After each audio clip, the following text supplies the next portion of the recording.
Or you could do the really controversial thing, the thing that probably is going to get me negative comments on this video.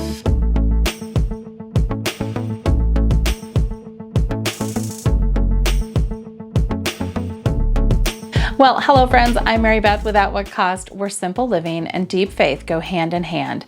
And aside from the question of how does less clothing equal less laundry, the most popular question I get by far is how do I manage decluttering while I'm doing the rest of life? How do we find time to do that? We recently participated in another mega motivation collab on time management, and a question came up from one of our very sweet viewers. And if I'm not saying your name correctly, accept my apologies. Chanda says, I am a working mom. My work is part-time, but it still feels like I don't have time to get things done before everyone is home. I like the tracking your time idea. Thanks. We're going to talk about more of that in the future. Is there any other tips for a mom that works outside of the home? Why, yes. Yes, there is. I want to take a little deeper look at this question because I think there's more to it than just kind of the surface level. I need a few tips to get me over the hump and get this decluttering my home back on track. Now, there's really two questions that we're trying to answer in this seemingly one question. The first is, how do I manage working outside of my home with all of the things that have to be done in my home? One of which may be simplifying your home. The second is, how do I deal with the conflict that arises when things are bidding for my attention and I feel like I have to choose between simplifying my home and spending time with my family? Now, there was a follow-up comment about other people not being on board in our home, and while that is a huge barrier, we're not covering that today. I have a couple of other videos on that I can link in the description, but we are going to talk a little bit more about that coming up in the next few weeks because it's a huge barrier and we do need to discuss it, just not today. So let's unpack this first issue of trying to manage the work in our home while we manage the work outside of our home. At first glance, this feels like we need to be a better gatekeeper of our time, right? That's just a surface level kind of answer. It's a quick fix. It's going to help you in the short term, but long term, we're not going to see the kind of lasting results that we want, especially on those really long, hard days when you feel like your workday has just sucked the life out of you, and then you pick the kids up from daycare, or they get off the bus, your husband comes home from work, or comes out of the office that you have been sharing for the last almost 2 years now because the world has gone nutso, and asks, what's for dinner? The quick fix of being a better gatekeeper of our time, while incredibly valuable, is not going to fix the situation. The issue is really not about managing our time. It's really about managing our desires. And we have been talking a lot more about that in our Bible study group. So stick around till the end of the video because I'm going to give you the instructions on how to find it and what the deal is with it at the end of this video. Finding time is really not the issue. It's more about making time. And I know this at first glance sounds cliche, like you've probably watched 600 videos on this, but we're going to take it in a little bit different direction. Everyone has the same amount of time to accomplish the things on their list. Everyone, every day.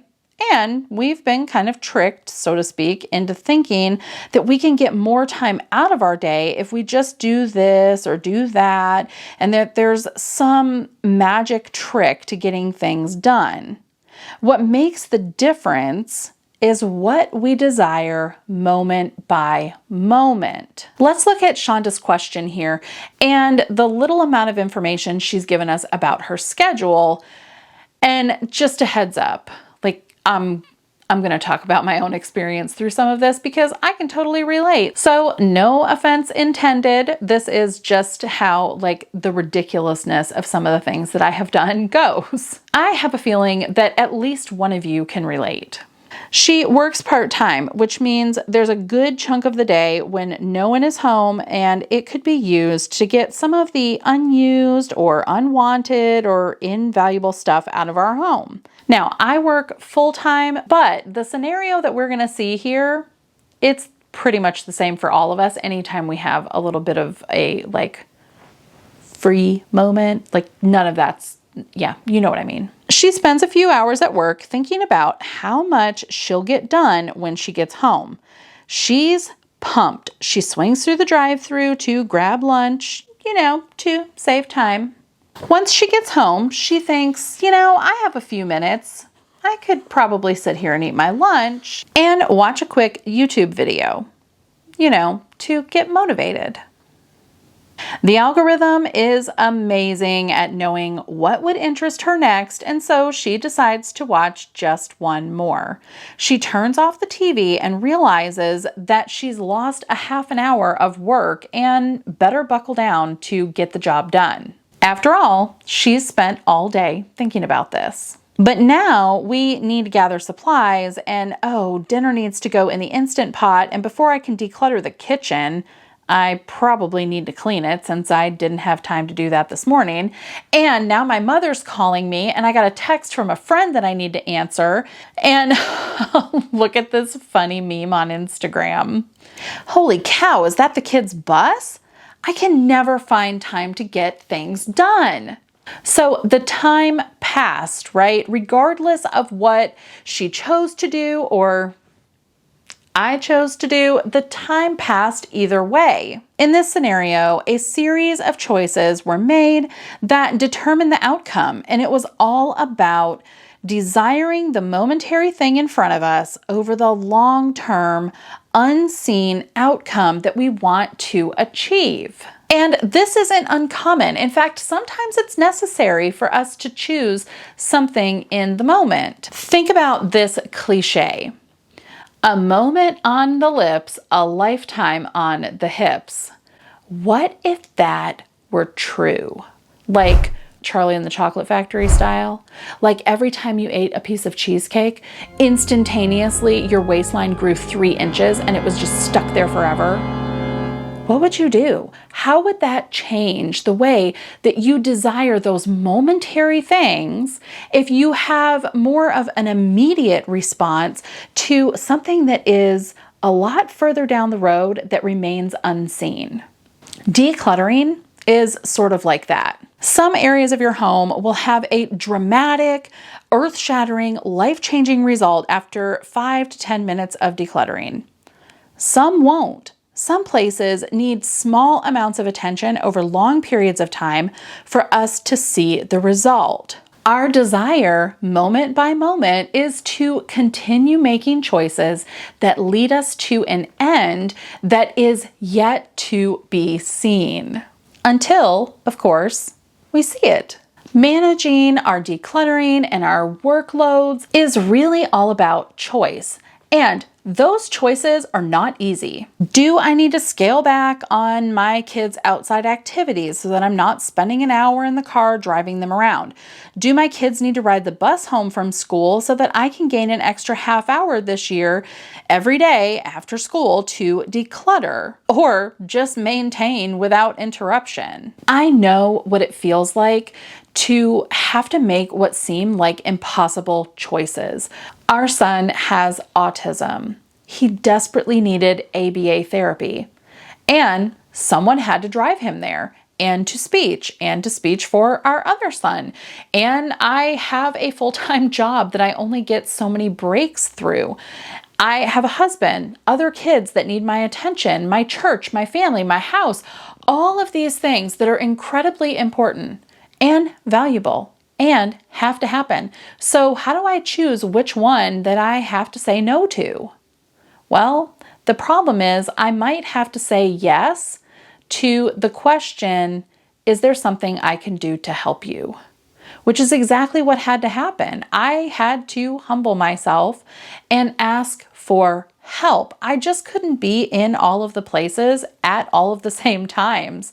I needed help from an extended family member who had the availability and the time to be able to help me. And you know what? It was a blessing to her to be able to spend a little bit of time with my kids. They enjoyed it, and it helped to free up some of my time for me to do the other important things I needed to do. And that's tough, especially when we don't always feel like we have a lot of people to be able to draw from to actually help us in that way. But I would also venture to say that sometimes we don't have those things because we don't ask for them. Managing our desires, even the desires to do it all, is hard, but you can do hard things. Now, let's look at the second part of this question. How do I manage competing bids for my attention when I feel the conflict between caring for my family and simplifying my home? So if the answer to the last question kind of ticked you off a little bit, maybe ruffled your feathers, you better buckle up because we're about to raise the bar. Let me ask you a question. What's more important, your family or simplifying your home? Now, I'm going to pull a total Jesus move and answer that question with another question. Why does one of those things being more important than the other mean that you can't do this seemingly less important thing? My family is important.